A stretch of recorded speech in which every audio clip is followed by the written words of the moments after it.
কল্যাণী বিশ্ববিদ্যালয় এবং বর্ধমান বিশ্ববিদ্যালয় সহ অন্যান্য বিশ্ববিদ্যালয়ে সেকেন্ড সেমিস্টার বা অন্যান্য সেমিস্টারে যারা জিওগ্রাফি নিয়ে পড়াশোনা করছো, তোমাদের সিলেবাসে যদি পপুলেশন জিওগ্রাফি থেকে থাকে তাহলে তোমাদের জন্য আজকে গুরুত্বপূর্ণ ক্লাসটি। আজকের ক্লাসে আমরা পপুলেশন জিওগ্রাফি বা জনসংখ্যা ভূগোল থেকে একটি গুরুত্বপূর্ণ চ্যাপ্টার বা টপিক নিয়ে আলোচনা করব। সেটি হচ্ছে ম্যালথুসিয়ান থিওরি অফ পপুলেশন গ্রোথ বা হচ্ছে জনসংখ্যার বৃদ্ধি সম্পর্কে ম্যালথাসের ধারণাটি। তো আমরা আজকে ম্যালথাসের ধারণা আলোচনা করব। ম্যালথাস কি ধারণা দিয়েছেন, ম্যালথাস কে, তার ধারণার সমালোচনা করব এবং ম্যালথাসের এই থিওরিটি থেকে কোন কোন তোমাদের 2 মার্ক, 5 মার্ক, 10 মার্কের প্রশ্ন আসতে পারে সেগুলি সম্বন্ধে সম্পূর্ণটা আলোচনা করা হবে। তো তোমাদের জন্য ভিডিওটি অনেকটা গুরুত্বপূর্ণ হতে চলেছে। তো তোমরা ভিডিওটি প্রথম থেকে শেষ পর্যন্ত দেখবে, কারণ তোমরা যদি ভিডিওটি না দেখো তাহলে বিষয়টি সম্পূর্ণ বুঝতে পারবে না। তো আমি চেষ্টা করব তোমাদের খুব সহজ ভাষায় সম্পূর্ণ থিওরিটা বুঝিয়ে দেওয়া।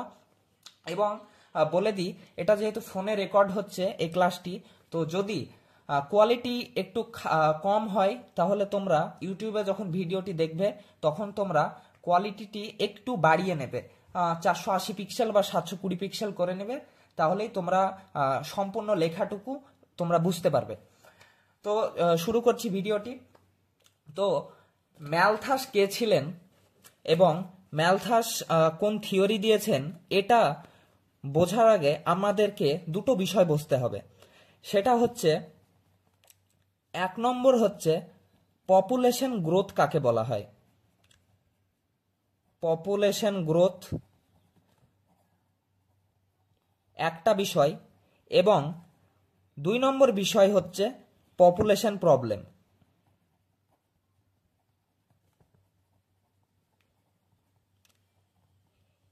এই দুটি বিষয়ের মধ্যেই বা এই দুটি বিষয়ের ওপরই এই থিওরিটি সম্পূর্ণটা।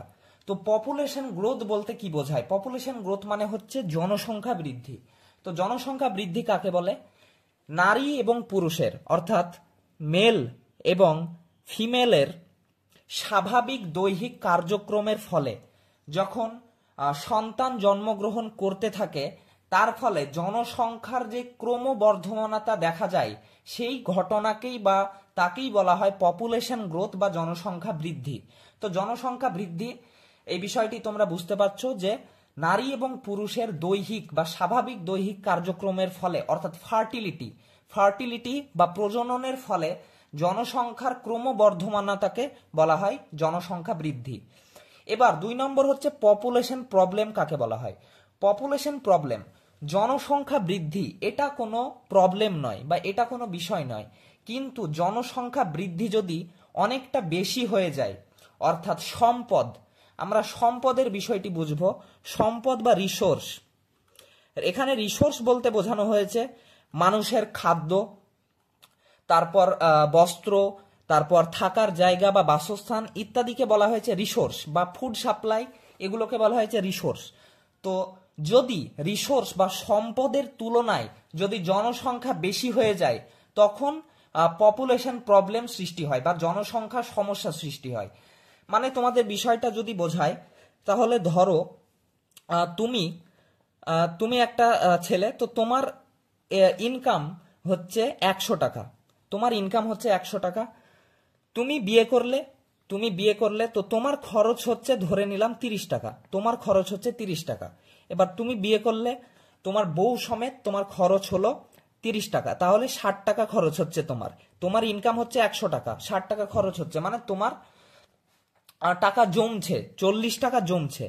এরপর তোমাদের একটা সন্তান হলো, তোমাদের একটা ধরো মেয়ে সন্তান হলো, তো তার পিছনে খরচ হচ্ছে, তার খাওয়া দাওয়া, ওষুধপত্র, তারপর তার পড়াশোনা ইত্যাদির পিছনে খরচ হচ্ছে আর ধরো 30 টাকা।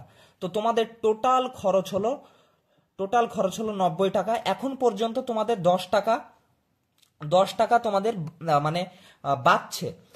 তো 10 টাকা বাঁচছে। এবার তোমাদের যদি আরেকটি সন্তান যদি হয়, এটা 1 নম্বর সন্তান, এবার যদি আরেকটি তোমাদের এবার একটা ছেলে সন্তান হলো, তো এর পিছনেও আবার 30 টাকা খরচ হচ্ছে। তো তোমার ইনকাম হচ্ছে 100 টাকা এবং তোমাদের খরচ হচ্ছে, তোমাদের ইনকাম হচ্ছে 100 টাকা এবং তোমাদের খরচ হচ্ছে 120 টাকা। তাহলে তোমার এই ইনকামটাকে ধরে নাও সম্পদ, এই ইনকামটাকে ধরে নাও সম্পদ, এবং এই 120 টাকা হচ্ছে তোমাদের খরচ। তাহলে সম্পদের তুলনায় জনসংখ্যা, এই 2 নম্বর তোমাদের সন্তানটা বেশি হয়ে গেল। এর কারণে তোমাদের যে প্রবলেম হবে, তোমাদের সম্পদের তুলনায় এখন তোমাদের খরচ বেশি হচ্ছে। তো খরচ যখন বেশি হবে তখন অবশ্যই তোমাদের প্রবলেম বেশি হবে, কারণ তোমাদের 100 টাকায় ইনকাম, সেখানে 120 টাকা খরচ হচ্ছে, তাহলে তোমরা সমস্যায় পড়বে। তো এটাই বোঝাতে চাইছে যে পপুলেশন প্রবলেম বা জনসংখ্যা সমস্যা বলতে বোঝায় সম্পদের তুলনায় যখন জনসংখ্যা বেড়ে যায় তখন সেই ঘটনাকে বলা হয় জনসংখ্যা সমস্যা। এটা কোনো পরিবারে হতে পারে, অথবা কোনো অঞ্চলে হতে পারে, অথবা কোনো দেশে হতে পারে, অথবা সমগ্র পৃথিবীতে হতে পারে। তোমরা এখনকার পরিস্থিতি দেখো, এখন পৃথিবীতে জনসংখ্যা প্রায় 8 বিলিয়ন, 8 বিলিয়ন, প্রায় 8 বিলিয়ন বা 800 কোটি। তো এখন বর্তমানে পৃথিবীতে জনসংখ্যা হচ্ছে 800 কোটি। তো এখন তোমরা বুঝতে পারছো, দেখো বেশিরভাগ মানুষ এখন সমস্যায় ভুগছে, তাদের ইনকাম কম, রোজগার কম, কিন্তু জনসংখ্যা দ্রুত বৃদ্ধি পাচ্ছে, এর কারণে সমস্যার সৃষ্টি হচ্ছে। কিন্তু এই জনসংখ্যাটা যদি 5 বিলিয়ন থাকতো, 5 বিলিয়ন থাকতো বা 500 কোটি থাকতো, 500 কোটি থাকতো, তাহলে সমস্ত জনসংখ্যার পক্ষে সম্পদের বিষয়টি সামঞ্জস্যপূর্ণ হতো। তো তাহলে 5 বিলিয়ন হলে সম্পদের সাথে জনসংখ্যার একটা সামঞ্জস্যতা থাকতো, কিন্তু জনসংখ্যা এত বেশি বেড়ে গেছে, প্রায় 300 কোটি বেড়ে গেছে। এর কারণে মানুষ গরিবের দিকে এগোচ্ছে, মানে গরিবের বা দরিদ্রতার দিকে এগোচ্ছে বা দরিদ্রতায় ভুগছে। তো এই ঘটনাটাই হচ্ছে পপুলেশন প্রবলেম বা জনসংখ্যা সমস্যা। এবার আমরা আসব আসল থিওরিতে বা ম্যালথাসের থিওরিতে। তো ম্যালথাস কে ছিলেন? ম্যালথাস ছিলেন একজন খ্রিস্টান যাজক, খ্রিস্টান যাজক, বা আর তিনি ছিলেন একজন ইকোনমিস্ট বা অর্থনীতিবিদ। তিনি কোথাকার মানুষ ছিলেন? ইংল্যান্ডের। তিনি ইংল্যান্ডের মানুষ ছিলেন এবং তিনি ছিলেন একজন খ্রিস্টান যাজক বা প্রিস্ট, এবং তার সঙ্গে ছিলেন তিনি একটা ইকোনমিস্ট বা অর্থনীতিবিদ। তো তিনি 1798 খ্রিস্টাব্দে তিনি তার একটি গ্রন্থ, সেই গ্রন্থটির নাম হচ্ছে an essay on the principal of population. এই গ্রন্থতে তিনি ক্রমবর্ধমান জনসংখ্যা বৃদ্ধি, মানে গোটা পৃথিবীতে জনসংখ্যা বৃদ্ধির সঙ্গে সম্পদের বা ফুড সাপ্লাই বা খাদ্য সরবরাহ এর আলোচনা করেন, যে সময়ের সাথে সাথে জনসংখ্যা এতটা বৃদ্ধি পাচ্ছে যে ভবিষ্যতে সম্পদের সাথে জনসংখ্যার মিল থাকবে না, তার ফলে জনসংখ্যায় একটা সমস্যায় সৃষ্টি হবে। তো তিনি এই ধারণাটি 1798 খ্রিস্টাব্দে দেন। তো এই বিষয়টি হচ্ছে ইন্ট্রোডাকশন, তোমরা ধরে নাও। তো এই বিষয়টি হচ্ছে ইন্ট্রোডাকশন। তো তোমরা লিখতে পারবে ইন্ট্রোডাকশনে, তোমরা নোটের মতোই লিখতে পারবে যে ম্যালথাস হচ্ছেন একজন খ্রিস্টান যাজক এবং ইংল্যান্ডের খ্রিস্টান যাজক এবং ইকোনমিস্ট বা অর্থনীতিবিদ। তিনি 1798 খ্রিস্টাব্দে তার গ্রন্থ an essay on the principal of population নামক গ্রন্থে ক্রমবর্ধমান জনসংখ্যা বৃদ্ধির সঙ্গে সম্পদের সামঞ্জস্যতাকে ব্যাখ্যা করেন। তো ম্যালথাসের এই ধারণাটি সমাজে প্রচলিত রয়েছে ম্যালথুসিয়ান থিওরি অফ পপুলেশন গ্রোথ এই নামে। তো এই নামে এই থিওরিটি সমাজে বা সমগ্র পৃথিবীতে প্রচলিত রয়েছে। তো তাহলে তোমরা যদি নোট লিখতে চাও তাহলে তোমরা ইন্ট্রোডাকশনটা খুব সহজেই লিখতে পারবে। এবার আসবো আমরা আসল বা মেন থিওরিতে। তো পেজটা উল্টিয়ে নি। এবার আমরা আলোচনা করব মেন থিওরি, ম্যালথাসের আসল তত্ত্ব। মেন থিওরিতে আসার আগে ম্যালথাস থিওরিটি প্রয়োগ করার আগে কয়েকটি অ্যাজাম্পশন বা অনুমানের উল্লেখ করেছেন।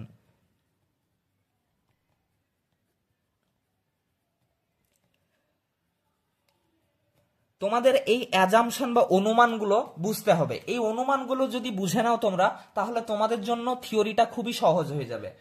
তিনি চারটি অনুমানের উল্লেখ করেছেন। তার মধ্যে 1 নম্বর অনুমান হলো মানুষের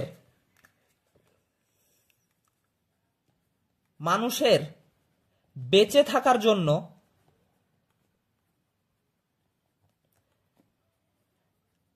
থাকার জন্য বা জীবিকা নির্বাহ করার জন্য বা জীবন নির্বাহ করার জন্য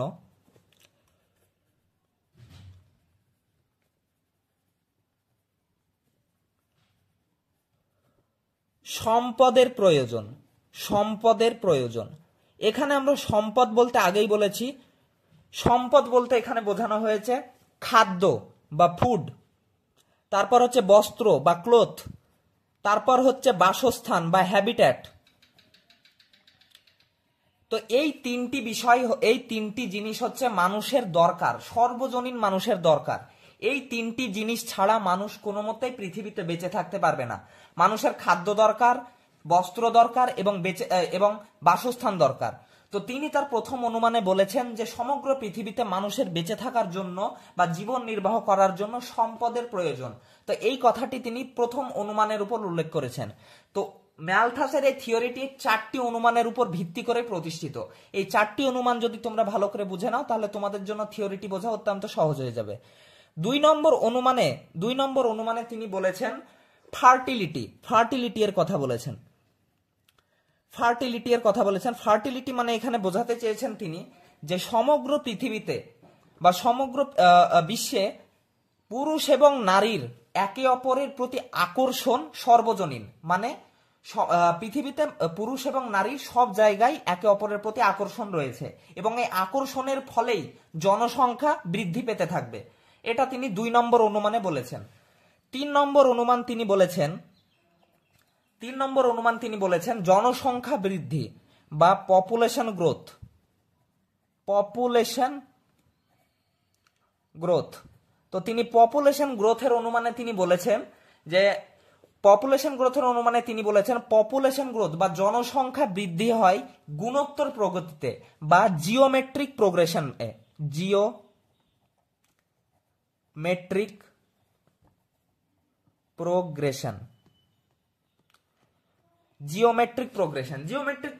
মানে বলতে চাইছে যে জনসংখ্যা প্রত্যেক 25 বছর অন্তর, মানে ধরো যদি 100 জনসংখ্যা এখন হয় 2025 সালে যদি 100 জন জনসংখ্যা হয়, মানে 100 জন মানুষ আছে, তাহলে 25 বছর পর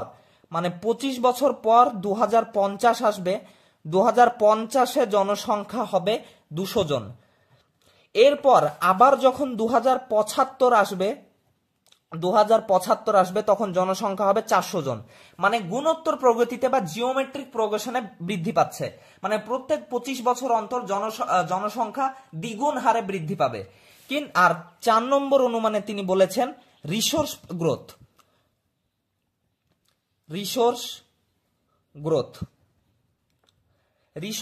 বলতে তিনি এখানে বলেছেন সম্পদের বৃদ্ধিকে তিনি বলেছেন অ্যারিথমেটিক প্রোগ্রেশন।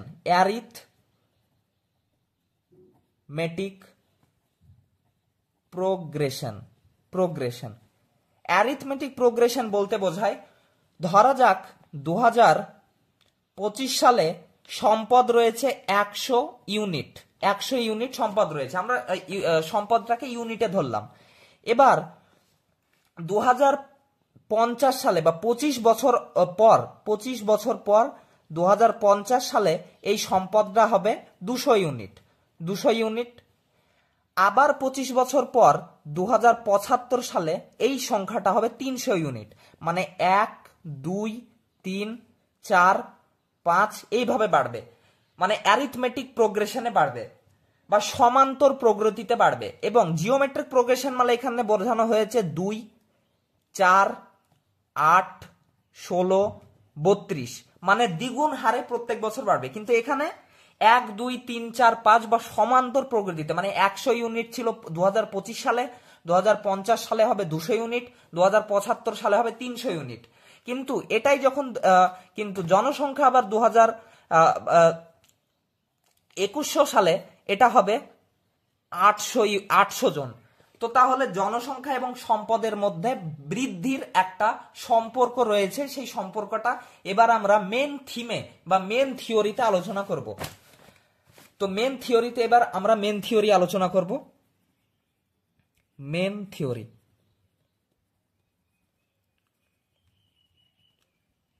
তো আমরা অ্যাজাম্পশন গুলো বুঝলাম। এই অ্যাজাম্পশনের উপর ভিত্তি করেই মেন থিওরিটা সম্পূর্ণ গড়ে উঠেছে। তো মেন থিওরিতে ম্যালথাস বলেছেন যে সমগ্র পৃথিবীতে পুরুষ এবং নারীর স্বাভাবিক মেলামেশার কারণে অথবা পুরুষ এবং নারীর একে অপরের প্রতি আকর্ষণের কারণে জনসংখ্যা দ্রুত হারে বৃদ্ধি পাচ্ছে এবং ভবিষ্যতেও পাবে। কিন্তু সম্পদের বৃদ্ধি একই হারে হয় না বা একই হারে হবে না। এর ফলস্বরূপ কি হবে? জনসংখ্যার সঙ্গে সম্পদের একটা সামঞ্জস্য অবস্থা সৃষ্টি হবে না। সামঞ্জস্য অবস্থা সৃষ্টি না হলে জনসংখ্যা একটা সমস্যায় সৃষ্টি হবে। তা আমরা এবার এই দুটো বিষয় নিয়ে আলোচনা করব। যে তিনি বলেছেন যে 25 বছর অন্তর জনসংখ্যা দ্বিগুণ হারে বৃদ্ধি পায়। তো 25 বছর অন্তর জনসংখ্যা যদি দ্বিগুণ হারে বৃদ্ধি পায়, যদি 100 ছিল 25 বছর পর 200 হবে, তার 25 বছর পর 400 হবে, তার 25 বছর পর 800 হবে। কিন্তু সম্পদ একই হারে হবে না। সম্পদ হবে 100, তারপরে হবে 200, তারপরে হবে 300, তারপরে হবে 400। তো এই যে সম্পদ এবং জনসংখ্যার মধ্যে যে ব্যাঘাত সৃষ্টি হলো, এই ব্যাঘাতের ফলে মানুষ সমস্যায় পড়বে। এবং মানুষ যখন সমস্যায় পড়বে সম্পদের অধিকারকে কেন্দ্র করে, মানে ধরো একজন প্রতিবেশী রয়েছেন, আরেকজন প্রতিবেশী রয়েছেন। তো সরকার বলল বা গভর্নমেন্ট বলল যে তোমাদেরকে দেওয়া হলো, তোমাদেরকে 100 টাকা তোমাদের দুজনকে দেওয়া হলো। তো তোমরা দুজন নিজেদের মন মতো ভাগ করে নিও তোমাদের দুজনের সম্মতিতে। তো এবার কি হবে? 100 টাকা দেওয়া হলো। তো এই যে প্রতিবেশীটা, এ বলছে যে না আমার দরকার 75 টাকা, এবং এই প্রতিবেশী বলছে না আমার দরকার 75 টাকা। সম্পদ কম, কিন্তু এদের দেখা যাচ্ছে যে জনসংখ্যা, এদের পরিবারে জনসংখ্যা বেশি। তো তার ফলে এদের দুজনের মধ্যে ঝামেলার সৃষ্টি হবে বা ব্যাঘাত সৃষ্টি হবে। তো ম্যালথাস সেই বিষয়টাই বলছেন যে সময়ের সাথে সাথে যত সম্পদ এবং জনসংখ্যার মধ্যে ব্যাঘাত বা অসামঞ্জস্যতা সৃষ্টি হবে, মানুষের মধ্যে সম্পদের অধিকারকে কেন্দ্র করে দ্বন্দ্ব, যুদ্ধ, ঝামেলা ইত্যাদি সৃষ্টি হবে। তোমরা দেখতে পাচ্ছ সমগ্র পৃথিবীতে, তোমরা বিভিন্ন খবরের চ্যানেলে জানতে পাচ্ছ যে রাশিয়া ইউক্রেনের যুদ্ধ হচ্ছে, ওর যুদ্ধ হচ্ছে, বিভিন্ন দেশের যুদ্ধ হচ্ছে। তো তাদের যুদ্ধগুলো কি কারণে হচ্ছে? তাদের যুদ্ধগুলো এই কারণেই হচ্ছে যে তাদের দেশে সম্পদ কম কিন্তু জনসংখ্যা বৃদ্ধি পাচ্ছে।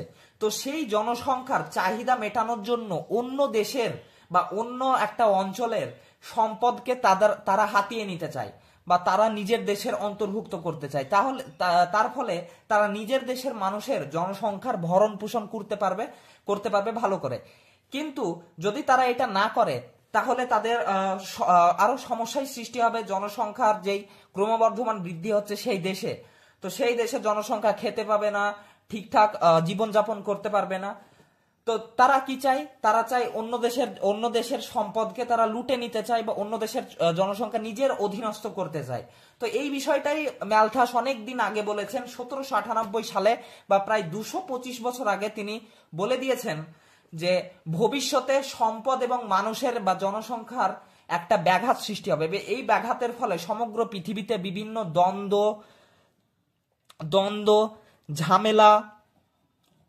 ঝামেলা ইত্যাদি সৃষ্টি হবে, দ্বন্দ্ব ঝামেলা যুদ্ধ ইত্যাদি সৃষ্টি হবে। তো এই সমস্যার সমাধানেও তিনি কিছু উপায় দিয়েছেন। তো মেন থিওরিটিতে আমরা বুঝতে পারলাম যে ম্যালথাস বলেছেন যে ক্রমবর্ধমান জনসংখ্যা বৃদ্ধির সঙ্গে, অর্থাৎ পৃথিবীতে নারী এবং পুরুষের স্বাভাবিক মেলামেশার কারণে জনসংখ্যা দ্রুত বৃদ্ধি পেতে থাকবে, কিন্তু সম্পদের বৃদ্ধি একই হারে হবে না। এই একই হারে না হওয়ার কারণে সম্পদ এবং জনসংখ্যার মধ্যে ব্যাঘাত সৃষ্টি হবে বা অসামঞ্জস্যতা সৃষ্টি হবে। তো মানুষ কি করবে? মানুষ সম্পদের অধিকারকে কেন্দ্র করে একে অপরের সঙ্গে ঝামেলায় বা দ্বন্দ্ব বা বিদ্বেষে বা যুদ্ধে জড়িয়ে পড়বে এবং গোটা পৃথিবীতে জনসংখ্যা একটা সমস্যায় সৃষ্টি হয়ে পড়বে। তো এই সমস্যা সমাধানে তিনি দুটো পথের উল্লেখ করেছেন বা দুটি উপায় দিয়েছেন। তো এই দুটি উপায় সম্বন্ধেই তোমাদের আলোচনা করব। তো এর আগে তোমাদের বলে দিই, তোমাদের এইখান থেকে এতদূর পর্যন্ত যে বিষয়টা বোঝালাম, তো এই বিষয়টা পর্যন্ত তোমাদের কি কি প্রশ্ন হতে পারে। তো প্রথম প্রশ্ন এখান থেকে হতে পারে যে পপুলেশন গ্রোথ কাকে বলা হয়, পপুলেশন গ্রোথ কাকে বলা হয়, এই বিষয়টি তোমাদের 2 মার্কের জন্য আসতে পারে। 2 নম্বর আসতে পারে what do you mean by population problem, এই বিষয়টি 2 মার্কের জন্য আসতে পারে। 3 নম্বর আসতে পারে যে ম্যালথাসের মতে জনসংখ্যা বৃদ্ধির কারণ কি, তাহলে what are the cause of population growth according to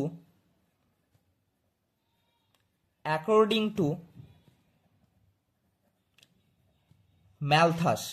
এই বিষয়টা তোমাদের 2 মার্কের জন্য আসতে পারে। অথবা এখান থেকে 5 মার্কের জন্য একটা কোয়েশ্চেন আসতে পারে যে জনসংখ্যা এবং ফুড সাপ্লাই বা সম্পদের সঙ্গে ম্যালথাস যেই জিওমেট্রিক এবং অ্যারিথমেটিক প্রোগ্রেশনের ধারণা দিয়েছেন সেই বিষয়টি আলোচনা করো। মানে তোমাদেরকে এই প্রশ্নের উত্তরে লিখতে হবে যে ম্যালথাস কিভাবে বলেছেন যে পপুলেশনের বৃদ্ধি এবং ফুড সাপ্লাই বা সম্পদের বৃদ্ধি এর মধ্যে যেই সামঞ্জস্য বা যেই এর বৃদ্ধির ধারণাটা যিনি যেইভাবে দিয়েছেন সেই বিষয়টি তোমাদের আলোচনা করতে 5 মার্কের জন্য দিতে পারে। তো তোমরা কি লিখবে সেখানে? তোমরা লিখবে যে ম্যালথাস এরকম থিওরি দিয়েছেন, এই থিওরিতে তিনি সম্পদের বৃদ্ধি এবং জনসংখ্যার বৃদ্ধি সম্পর্কে একটি ধারণা আলোচনা করেছেন। তো সেই ধারণাতে তিনি বলেছেন যে জনসংখ্যা বৃদ্ধি হয় গুণোত্তর প্রগতিতে বা জিওমেট্রিক প্রগতিতে বা জিওমেট্রিক প্রোগ্রেশনে, যেমন 2, 4, 8, 16, 32 এইভাবে জনসংখ্যা বৃদ্ধি পায়। কিন্তু সম্পদ বৃদ্ধি পায় অ্যারিথমেটিক প্রোগ্রেশনে বা সমান্তর প্রগতিতে মানে 1, 2, 3, 4, 5, 6 এইভাবে। তো ক্রমবর্ধমান জনসংখ্যা বৃদ্ধি এবং সম্পদের বৃদ্ধির মধ্যে অসামঞ্জস্যতা ঘটার ফলে জনসংখ্যা একটি সমস্যায় রূপান্তরিত হবে। তো এই বিষয়টা তোমাদের একটু গুছিয়ে লিখলেই তোমাদের এই 5 মার্কের প্রশ্নটা হয়ে যাবে। তো এখান থেকে 4টি প্রশ্ন তো হয়ে গেল। এবার তোমাদের আলোচনা করব যে ম্যালথাস তো বললেন যে জনসংখ্যা কি কারণে বৃদ্ধি পাবে, জনসংখ্যা বৃদ্ধি পাওয়ার ফলে সমস্যা কি সৃষ্টি হবে ইত্যাদি ইত্যাদি। তো এই সমস্যার সমাধান তিনি কি দিয়েছেন, সেই সমস্যার সমাধানটা এবার আমরা আলোচনা করব। এই সমস্যার সমাধানে তিনি দুটো বিষয় উল্লেখ করেছেন বা দুটো উপায় দিয়েছেন। 1 নম্বর উপায় হচ্ছে পজিটিভ চেক বা সলিউশন দিয়েছেন। পজিটিভ চেক বলতে তিনি কি বুঝিয়েছেন? পজিটিভ চেক বলতে বুঝিয়েছেন সমগ্র পৃথিবীতে এই যে জনসংখ্যা দ্রুত হারে বৃদ্ধি পাচ্ছে এর ফলে প্রকৃতির ভারসাম্য নষ্ট হচ্ছে। প্রকৃতির ভারসাম্য বলতে বোঝানো হয়েছে এই যে পৃথিবীতে 800 কোটি জনসংখ্যা, কিন্তু পৃথিবীতে 500 কোটি জনসংখ্যা হলে ঠিক হতো, কিন্তু যে 800 কোটি জনসংখ্যা হয়ে গেছে, 300 কোটি বেড়ে গেছে, অতিরিক্ত হয়ে গেছে, এর ফলে প্রকৃতির ভারসাম্য নষ্ট হচ্ছে। তো এই প্রকৃতির ভারসাম্য নষ্ট হওয়ার কারণে প্রকৃতি নিজে নিজে এই জনসংখ্যাকে নিয়ন্ত্রণে আনবে। তো তার কিভাবে নিয়ন্ত্রণে আনবে? এই ক্ষেত্রে তিনি বলেছেন যে দেখা যাচ্ছে মহামারী হবে। মহামারী বলতে যেমন করোনা ভাইরাসের মতো ভাইরাস ছড়িয়ে পড়তে পারে। তারপর বলতে পারে যে অগ্নুৎপাত হতে পারে বা অগ্নুৎপাত হতে পারে, বা বন্যা হতে পারে, বা খরা হতে পারে, খরা বা ড্রট হতে পারে। এছাড়াও হতে পারে সুনামি হতে পারে।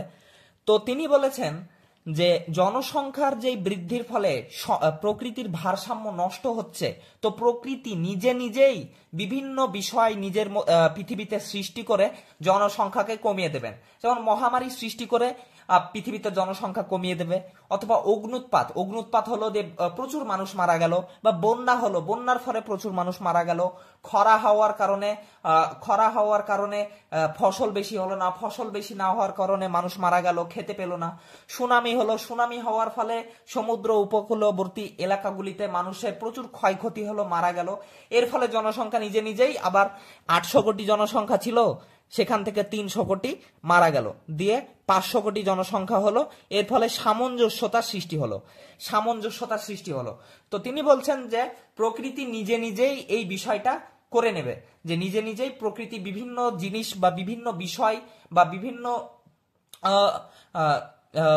মারণ রোগ বা নিজে নিজেই বিভিন্ন জিনিস সৃষ্টি করার ফলে জনসংখ্যাকে কমিয়ে দেবে।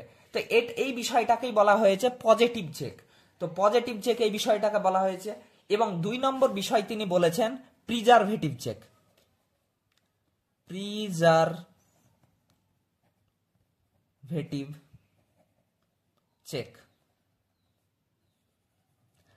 আর একটা তোমাদের বিষয় বলে দিই, এই যে পজিটিভ চেকের বিষয়টা, এই বিষয়টা হচ্ছে অপ্রত্যাশিত, মানে এটা হতেও পারে নাও হতে পারে, না, মানে ম্যালথাসও এই পজিটিভ চেকের উপর অতটা নির্ভরশীল ছিলেন না।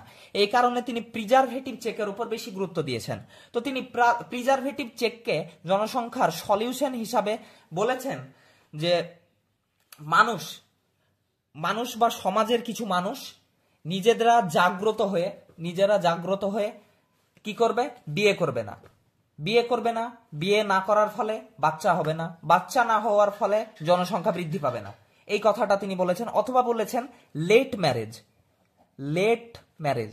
ম্যারেজ মানে বলতে চেয়েছেন যে পুরুষ নারী 50 বছর, 45 বছর, 55 বছরে যেন বিয়ে করে। তার ফলে কি হবে? হয় তাদের ছেলে মেয়ে হবে না বা সন্তান হবে না, অথবা হতে পারে হলেও বা একটা বা দুটো, 4টে 5টা 6টা হবে না। তো এই বিষয়টা তিনি বলেছেন যে হয় সমাজের মানুষ নিজেরা জাগ্রত হয়ে বিয়ে করবে না যাতে জনসংখ্যা নিয়ন্ত্রণে আসে, অথবা বলেছেন যে লেট ম্যারেজ করবে।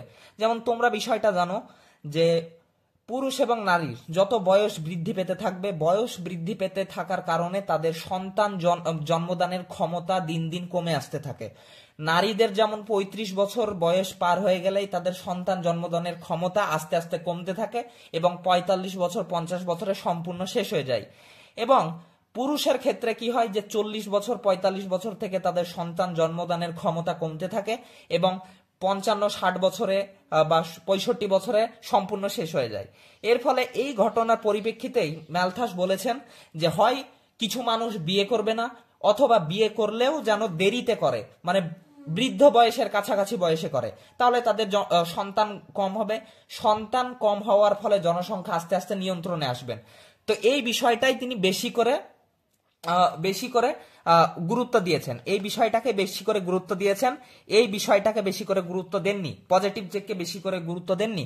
কারণ পজিটিভ চেক হতেও পারে নাও হতে পারে, মহামারী হলেও হতে পারে নাও হতে পারে, অগ্নুৎপাত কখন হবে, যদি অগ্নুৎপাত হয় তাহলে দেখা যাচ্ছে এমন একটা আইল্যান্ডে হলো বা এমন কোন অঞ্চলে হলো যেখানে মানুষ নেই, অথবা মানুষ থাকলেও সেই মানুষগুলোকে সরকার দ্বারা সরিয়ে নেওয়া হলো, তো এর ফলে জনসংখ্যা কমবে না। কিন্তু প্রিজারভেটিভ চেকের ক্ষেত্রে তিনি বেশি একটু মানে গুরুত্ব দিয়েছেন বা বেশি এর প্রতি প্রত্যাশিত ছিলেন যে এই প্রিজারভেটিভ চেককে যদি মানুষ জাগ্রত হওয়ার ফলে মেনে নেয় তাহলে জনসংখ্যা ধীরে ধীরে কমতে থাকবে। এর ফলে জনসংখ্যা এবং সম্পদের মধ্যে সামঞ্জস্য সৃষ্টি হবে এবং মানুষ একটা ভালো জীবনযাপন করতে পারবে। তো প্রিজারভেটিভ চেক সম্পর্কে আরেকটা কথা বলে দিই, ম্যালথাস মেডিকেল উপায়ে যে জন্ম নিয়ন্ত্রণ করা হয় সেইটার পরিপ্রেক্ষিতে ছিলেন না, কারণ তিনি একজন খ্রিস্টান যাজক ছিলেন। তো তার ভিতর একটা ধর্মীয় উদ্দীপনা ছিল। তো ধর্মীয় উদ্দীপনা এখানে বলতে কি বোঝানো হয়েছে, যে ভগবান বা গড বা আল্লাহ সন্তান দিচ্ছেন, তো সেই সন্তানকে আমরা মারবো না, বা সেই সন্তানকে আমরা নষ্ট করব না, সেই সন্তানকে আমরা মানে বাধা দেব না পৃথিবীতে আসতে। এই কথাটা তিনি তিনি একজন যাজক হওয়ায়, মানে প্রিস্ট হওয়ায় বা পোপ হওয়ায় তিনার ভিতর একটা ধর্মীয় উদ্দীপনা ছিল। তাই তিনি মেডিকেল উপায়ের মাধ্যমে জন্ম নিয়ন্ত্রণের পক্ষে ছিলেন না। তিনি কি বলেছেন, হয় তোমরা বিয়ে করো না, অথবা বিয়ে করলেও দেরিতে করো, তাহলে ধর্মর বিষয়টাও ঠিক থাকবে, জনসংখ্যাও নিয়ন্ত্রণে আসবে। এই বিষয়টা তিনি বলেছেন। তো আমরা পজিটিভ এবং প্রিজারভেটিভ চেককে আমরা বুঝতে পারলাম। তো এই পজিটিভ এবং প্রিজারভেটিভ চেক, এই বিষয়টা তোমাদের 2 মার্কের জন্য আসতে পারে, যে পজিটিভ চেক কাকে বলা হয় বা প্রিজারভেটিভ চেক কাকে বলা হয়। প্রিজারভেটিভ চেককে আবার নেগেটিভ চেকও বলা হয়, নেগেটিভ চেকও বলা হয়। তো এটা 2 মার্কের জন্য আসতে পারে। অথবা পজিটিভ চেক এবং প্রিজারভেটিভ চেকের মধ্যে পার্থক্য আসতে পারে 5 মার্কের জন্য, পার্থক্য আসতে পারে 5 মার্কের জন্য। অথবা বলতে পারে যে পজিটিভ চেক এবং প্রিজারভেটিভ চেকটাকে ব্যাখ্যা করো, এই বিষয়টাও তোমাদের 5 মার্কের জন্য গোটাটা আসতে পারে। তো তোমরা বুঝতে পারলে যে এখান থেকে কি কি প্রশ্ন আসতে পারে। এবার আমরা আসব সমালোচনায়, যে ম্যালথাসের থিওরির কি কি ত্রুটি বিচ্যুতি রয়েছে তার সমালোচনায়। আমরা মানুষ, আমরা কারোর থিওরিকে আমরা সমালোচনা করেই দেখব, যে এই সমালোচনার মাধ্যমে বুঝতে পারবো যে ম্যালথাসের থিওরি সত্যি কি অতটা গুরুত্বপূর্ণ বা সব দিক থেকে ঠিক, না এর কিছু ত্রুটি বিচ্যুতিও রয়েছে। আসলে ম্যালথাসের থিওরির কিছু ত্রুটি বিচ্যুতি রয়েছে। তো সেই ত্রুটি বিচ্যুতিগুলো সম্বন্ধে এবার আমরা আলোচনা করব, তাহলেই আমাদের থিওরিটা সম্পূর্ণ হয়ে যাবে। তো ত্রুটি বিচ্যুতিগুলির মধ্যে প্রথম ত্রুটি বিচ্যুতি বা সমালোচনা হচ্ছে rate of population growth. Rate of population growth মানে হচ্ছে জনসংখ্যা বৃদ্ধির হার। Rate of population growth, rate of population growth বা জনসংখ্যা বৃদ্ধির হার। ম্যালথাস বলেছেন যে জনসংখ্যা বৃদ্ধি প্রত্যেক 25 বছর অন্তর দ্বিগুণ করে হয়, দ্বিগুণ হারে বৃদ্ধি পায় এবং জিওমেট্রিক প্রোগ্রেসে বা গুণোত্তর প্রগতিতে বৃদ্ধি পায়। মানে 25 বছর অন্তর 2 থাকলে 4 হবে, 4 থাকলে 8 হবে, 8 থাকলে 16 হবে, 16 থাকলে 32 হবে। কিন্তু এই ধারণাটা তার সঠিক নয়, কারণ নরওয়ে, সুইডেন, ডেনমার্ক, জাপান ইত্যাদি দেশগুলিতে জনসংখ্যা হয় ঋণাত্মক বৃদ্ধি হচ্ছে, মানে জনসংখ্যা ঋণাত্মক বৃদ্ধি মানে যদি ছিল 10 জন তাহলে হচ্ছে 9 জন, আবার হচ্ছে 8 জন। তো গত কয়েকশো বছর ধরে এই দেশগুলিতে জনসংখ্যার ঋণাত্মক বৃদ্ধি ঘটছে। তো ম্যালথাসের এই থিওরিটি এখান থেকেই একটা মানে সমালোচনার সম্মুখীন হলো, যে তিনি বলেছেন যে পৃথিবীর যে কোনো জায়গায় জনসংখ্যা 25 বছরে দ্বিগুণ হারে বৃদ্ধি পাবে। কিন্তু Norway, Sweden, Denmark, Finland, Japan ইত্যাদি দেশগুলিতে ঋণাত্মক পপুলেশন গ্রোথ বা ডিক্রিজিং পপুলেশন গ্রোথ সৃষ্টি হচ্ছে, বা নেগেটিভ পপুলেশন গ্রোথ সৃষ্টি হচ্ছে, বা জিরো পপুলেশন গ্রোথ বা শূন্য জনসংখ্যা বৃদ্ধিও হচ্ছে। Zero population growth, zero population growth মানে হচ্ছে শূন্য জনসংখ্যা বৃদ্ধি। মানে 100 জন যদি ছিল, তাহলে 25 বছর পর দেখা যাচ্ছে 100 জনই আছে, মানে হয় বাড়ছেও না কমছেও না। তো নরওয়ে, সুইডেন, ডেনমার্ক, জাপান ইত্যাদি দেশগুলিতে এরকম হচ্ছে। তাই ম্যালথাসের থিওরিটি এইখান থেকে একটা সমালোচনায় পড়লো। 2 নম্বর সমালোচনায় আমরা যদি আসি, তাহলে 2 নম্বর সমালোচনা আমরা বলতে পারবো যে cause of population growth. Cause of population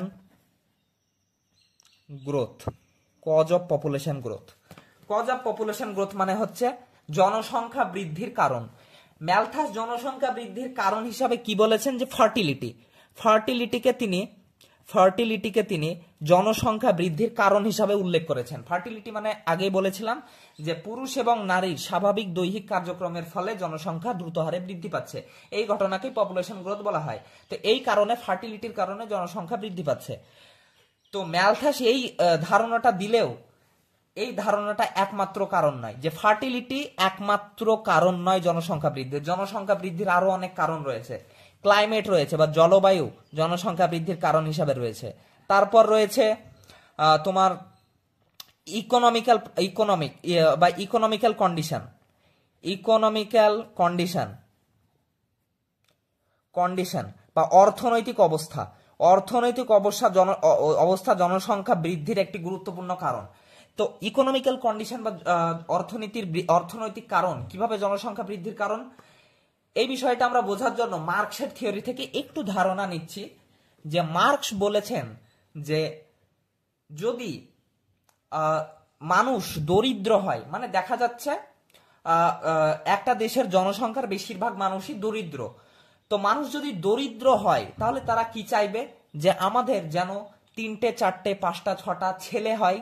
তো সেই ছেলে সন্তানগুলো যাতে আমরা যখন বুড়ো হয়ে যাব, যে আমাদের যখন বয়স হয়ে যাবে, তখন যেন আমাদেরকে ইনকাম করে নিয়ে এসে খাওয়ায় বা আমাদের যে সেবা যত্ন নেয়। অথবা যদি 2-3টে ছেলে সন্তান আমাদেরকে না খেয়ালও করে বা না দেখে বা যদি মারাও যায়, তাহলে যেন আমাদের কোনো সমস্যা না হয়, আর যেন 2-3টে ছেলে যারা থাকবে তারা যেন আমাদের যত্ন নিতে পারে বৃদ্ধ বয়সে। তো এই বিষয়টার পরিপ্রেক্ষিতেই তারা ভাবতেন, এই ভাবনার কারণেই তারা বেশি বেশি সন্তান গ্রহণ করতেন। এই ভাবনাটা এখন না থাকলেও তোমরা 30-40 বছর আগেও ছিল। তোমাদের যখন দাদা দিদিরা ছিল, দাদি নানা নানিরা ছিল, তো সেই সময়ও দেখবে যে ভারতের বিভিন্ন জায়গায় বা আমাদের সমাজেই বা আমাদের পাড়া প্রতিবেশীতে বুঝতে পারবে কারোর 7টা, কারোর 8টা, কারোর 9টাও ছেলে মেয়ে রয়েছে, কারোর 10টা 11টাও ছেলে মেয়ে রয়েছে। এই কারণেই তারা নিত যে আমরা গরিব মানুষ, আমাদের যদি ছেলে বেশি হয় তাহলে তারা আমাদেরকে ইনকাম করে এনে খাওয়াবে এবং আমাদের ভবিষ্যতে বেশি অসুবিধা হবে না। তো ইকোনমিক্যাল কন্ডিশনও জনসংখ্যা বৃদ্ধির একটি গুরুত্বপূর্ণ কারণ। কিন্তু ম্যালথাস বলেছেন যে ফার্টিলিটি হচ্ছে জনসংখ্যা বৃদ্ধির একমাত্র কারণ। তাই এই বিষয়টাও ম্যালথাসের একটা ত্রুটির মধ্যে পড়লো। তাই এই বিষয়টা নিয়েও আমরা সমালোচনা হলো। 3 নম্বর বিষয় হচ্ছে increasing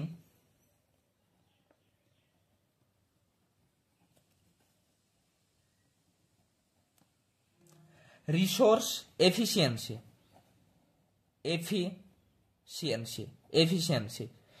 মানে হচ্ছে সম্পদের কার্যকারিতা বৃদ্ধি, বা এই বিষয়টাকে আমরা লিখতে পারি রেট অফ রিসোর্স গ্রোথ। তো তোমরা যে কোনো একটা লিখলেই পারবে যে ইনক্রিজিং রিসোর্স এফিসিয়েন্সি বা সম্পদের কার্যকারিতা বৃদ্ধি এবং রেট অফ রিসোর্স গ্রোথ বা সম্পদের বৃদ্ধির হার। তো তোমরা যে কোনো একটা পয়েন্ট দিতে পারবে। এই পয়েন্ট নিয়ে যখন আলোচনা করবে তখন এই দুটো বিষয় ক্লিয়ার হয়ে যাবে। ম্যালথাস কি বললেন আমরা পূর্বেই জেনেছি। ম্যালথাস বলেছেন যে সম্পদ বৃদ্ধি হয় 25 বছর অন্তর অন্তর সমান্তর প্রগতিতে। সমান্তর প্রগতিতে মানে হচ্ছে যদি 100 ইউনিট থাকে 25 বছর পর 200 হবে, তারপর 25 বছর পর 300 হবে, তারপর 25 বছর পর 400 হবে। তো তিনি এইভাবে বলেছেন। এর ফলে কি হবে, সম্পদের বৃদ্ধি কম হওয়ার কারণে জনসংখ্যার সঙ্গে সম্পদের সামঞ্জস্য হবে না, ব্যাঘাত ঘটবে। তার ফলে একটা সমস্যা সৃষ্টি হবে এবং গোটা পৃথিবীতে দ্বন্দ্ব, বিদ্বেষ, ঝামেলা, যুদ্ধ ইত্যাদি সৃষ্টি হবে। কিন্তু তিনি একটা বিষয়ের প্রতি হয় তিনি জানতেন না এই বিষয়টা, না হলে তিনি জানলেও এই বিষয়টা এড়িয়ে চলেছেন। তো বিষয়টা কি, যে সম্পদ বা রিসোর্সের বা ফুডের পরিমাণ একই রেখে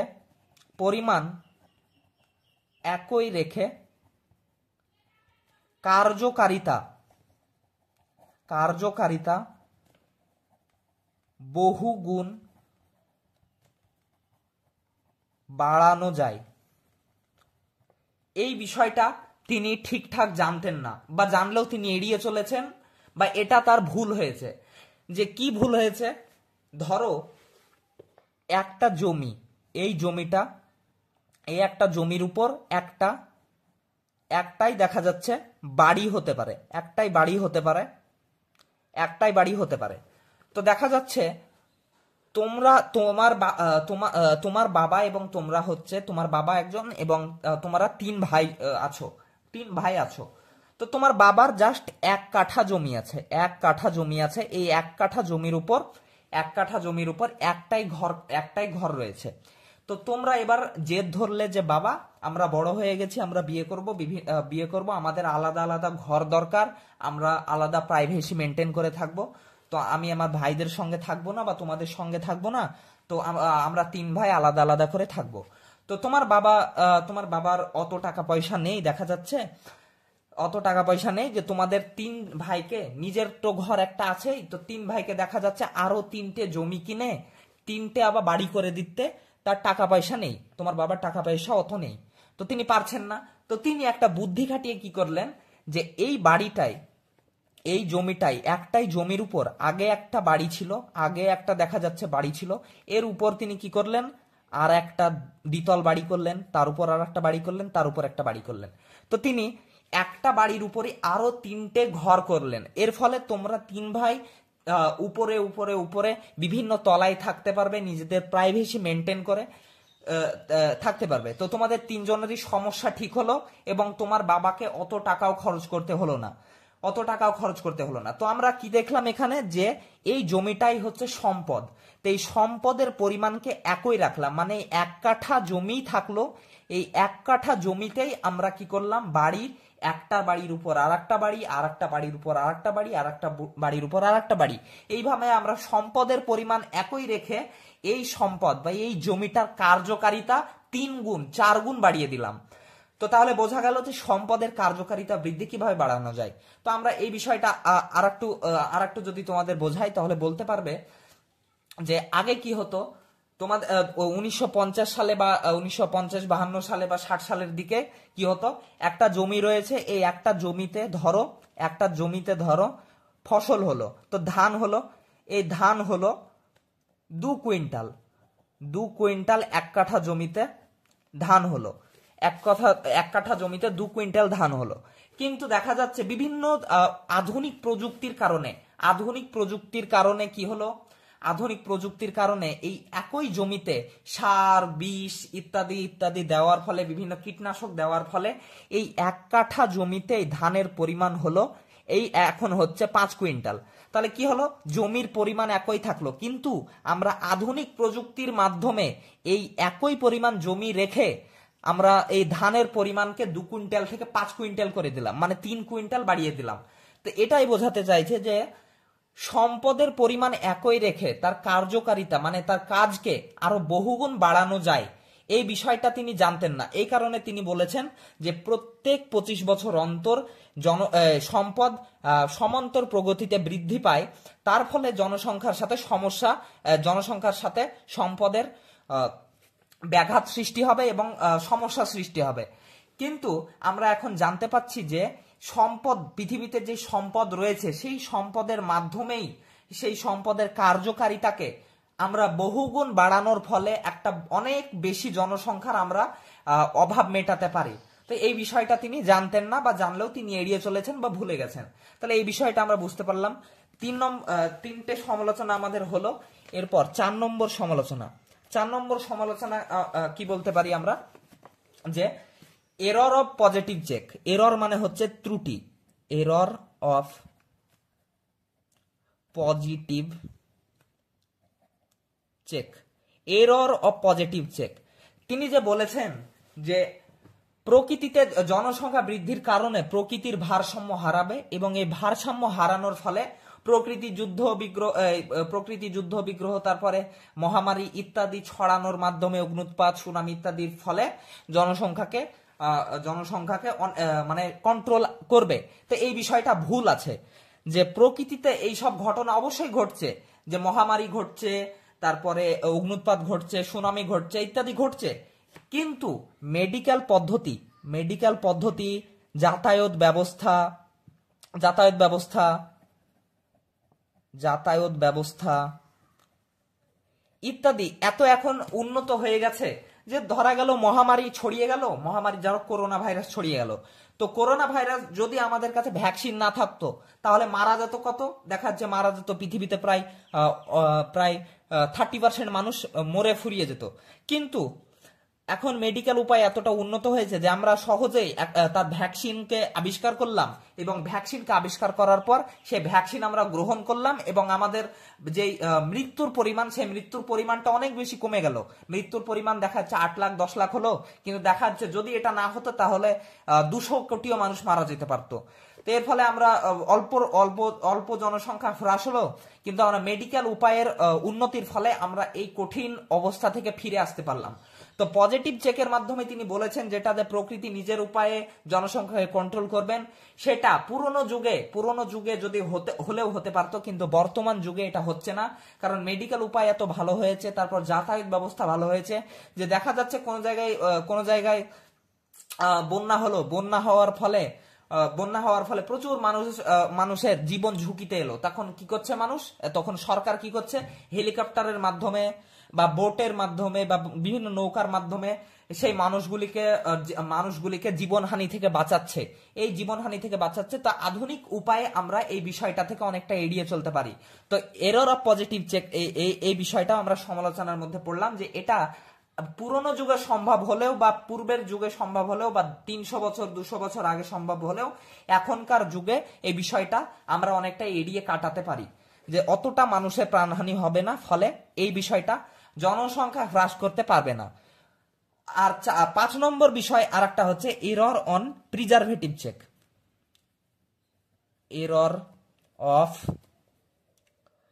প্রিজারভেটিভ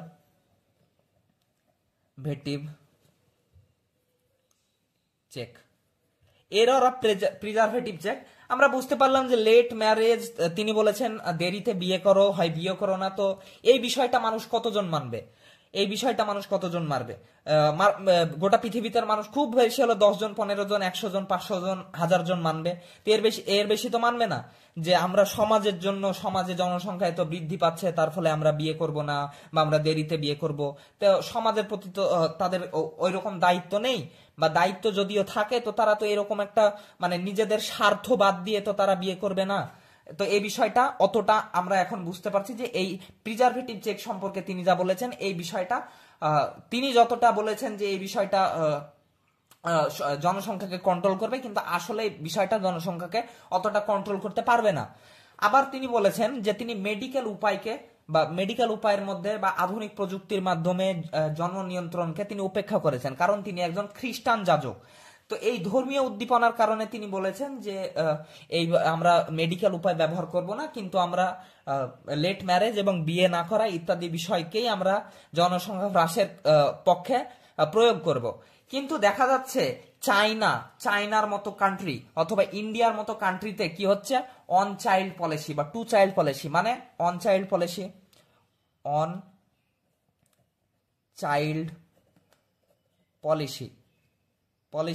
বা two child policy.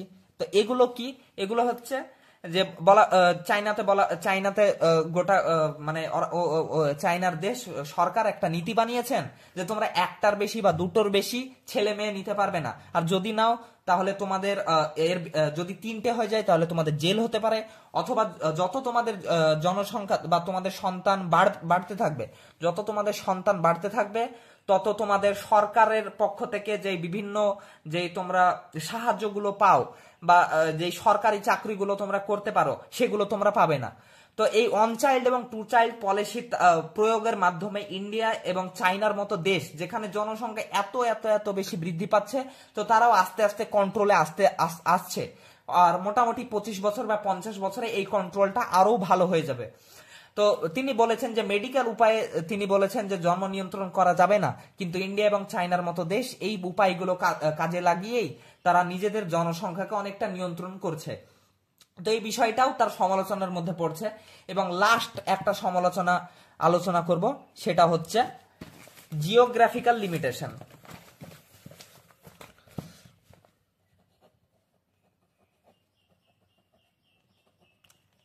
Geographical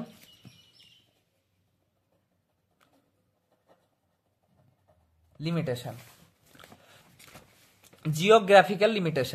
geographical limitation বলতে বোঝানো হয়েছে যে তিনি তার থিওরিটা যখন তিনি প্রয়োগ করেন, তিনি ইংল্যান্ড এবং ইউরোপের কান্ট্রিগুলির জমিকে নিয়ে আলোচনা করেছেন। যে তিনি ফুড সাপ্লাই বা সম্পদের যেটা বলেছেন যে মানুষের জনসংখ্যা যত বৃদ্ধি পেতে থাকবে মানুষ খেতে পাবে না, মানুষের সম্পদ কমে যাবে, মানুষের জীবনযাপন খারাপ হয়ে যাবে, তার ফলে কারণ ইংল্যান্ড এবং ইউরোপের দেশগুলিতে জমির সংখ্যা কম, কিন্তু Bharat, Pakistan, Bangladesh, America, Africa, China, তারপর রাশিয়ার কিছুটা, তো এই সব দেশগুলিতে প্রচুর জমি রয়েছে বা প্রচুর জায়গা রয়েছে যেখানে কৃষি ফসল খুব ভালো হয় এবং কৃষির জন্য উন্মুক্ত জায়গা রয়েছে। সেই কারণে এই সব দেশগুলিতে জনসংখ্যা নিয়ে অতটা কোনোদিন ভাবা হয়নি এবং এই সব দেশগুলোতে জনসংখ্যা বৃদ্ধি পেলেও মানুষজন না খেয়ে মরবে না, কারণ এগুলোতে প্রচুর জমি রয়েছে। অবশ্য এখন আস্তে আস্তে মানুষের জীবনযাপন নষ্ট হচ্ছে, কিন্তু সেই সময় বা 1798 খ্রিস্টাব্দে বা 1800 শতকের আগে এই বিষয়টা অতটা তখন গুরুত্বপূর্ণ ছিল না ভারত, পাকিস্তান, বাংলাদেশ, আফ্রিকা, আমেরিকা ইত্যাদি দেশগুলির ক্ষেত্রে। কিন্তু ইংল্যান্ডের দেশগুলিতে জমির পরিমাণ কম, কারণ ছোট ছোট দেশ আর বেশিরভাগ জায়গা হচ্ছে সমুদ্র উপকূলবর্তী এলাকা, এবং জমির জায়গা কম থাকার কারণে সেখানে খাদ্যর বিষয়টা খুব গুরুত্বপূর্ণ ছিল। যে জমি জায়গা যেহেতু কম, কৃষিজ ফসল কম হবে, তার ফলে জনসংখ্যা যদি বৃদ্ধি পায় মানুষ না খেয়ে মারা যাবে। তো এই বিষয়টার পরিপ্রেক্ষিতে ম্যালথাস তার থিওরিটা দিয়েছিলেন, কিন্তু এই থিওরিটা জিওগ্রাফিক্যাল লিমিটেশন, মানে সমগ্র পৃথিবীতে এই বিষয়টা সেই সময়তে কার্যকারী ছিল না। ইংল্যান্ডের দেশগুলিতেই বা ইউরোপের দেশগুলিতেই এই থিওরিটি তখনকার কার্যকারী ছিল, কিন্তু এখনকার দেশগুলিতে ওই থিওরিটা কার্যকারী ছিল না। কিন্তু বর্তমানে এই থিওরিটা এখন কাজে আসতে চলেছে, কারণ ভারত, পাকিস্তান, বাংলাদেশ, চায়নাতে এত পরিমাণ জনসংখ্যা বেড়েছে যে তারাও জনসংখ্যাকে কমানোর জন্য তারা বিভিন্ন পদক্ষেপ গ্রহণ করছেন। তো আমরা এই সমালোচনার মাধ্যমে বুঝতে পারলাম যে ম্যালথাসের চিন্তা ভাবনাটা খুব ভালো ছিল, যে পৃথিবীতে জনসংখ্যা এত পরিমাণ বাড়ছে, তো এত পরিমাণ জনসংখ্যা বাড়ার কারণে আস্তে আস্তে মানুষের সম্পদের পরিমাণ কমতে থাকবে এবং মানুষের মধ্যে দ্বন্দ্ব, বিদ্বেষ ইত্যাদি সৃষ্টি হবে, যেটা বর্তমানেও আমরা বুঝতে পারছি যে সম্পদের পরিমাণ কমে গেছে এবং জনসংখ্যা বেড়ে গেছে, ফলে আমাদের জীবনযাপন অনেকটা খারাপ হয়ে গেছে বা অনেকটা আমরা জীবনযাপনের দিক থেকে সীমিত হয়ে গেছি। কিন্তু যদি জনসংখ্যা কম হতো, 500 কোটি হতো 800 কোটির জায়গায়, তাহলে আমাদের জীবনযাপন আরো ভালো হতে পারতো।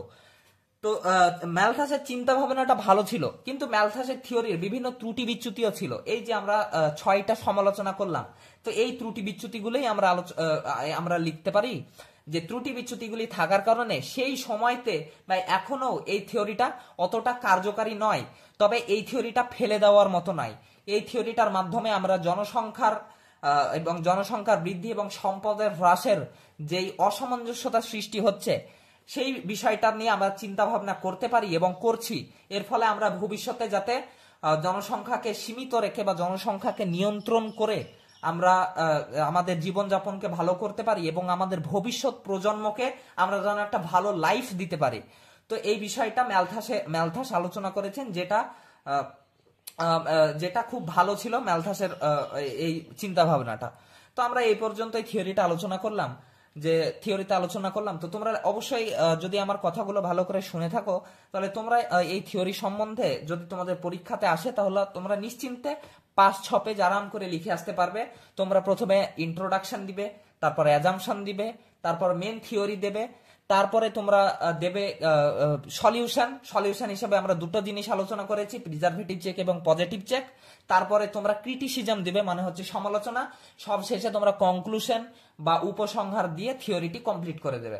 তো তোমরা সহজেই নোটটা লিখতে পারবে এবং বিষয়টা আশা করছি তোমরা বুঝতে পারলে। তো আমার ভাষাগত যদি কোনো ত্রুটি থাকে তাহলে তোমাদের কাছে ক্ষমা প্রার্থী, এবং তোমরা যদি কোনো কিছু না বুঝতে পারো তাহলে আমাকে অবশ্যই কমেন্টে বলবে, আমি পরবর্তীতে আরো বেশি ভালো করে ক্লাস নেওয়ার চেষ্টা করব। তো আজকের মতো এই পর্যন্তই। তোমাদের কোন কোন প্রশ্ন আসতে পারে আমি বলে দিলাম। হ্যাঁ, দুটো প্রশ্ন আসতে পারে, এখান থেকে বলে দিলাম। গোটা থিওরিটা 10 মার্কের জন্য আসতে পারে, যে discuss the ম্যালথুসিয়ান theory of population growth, এই থিওরিটা আসতে পারে একটা 10 মার্কের জন্য।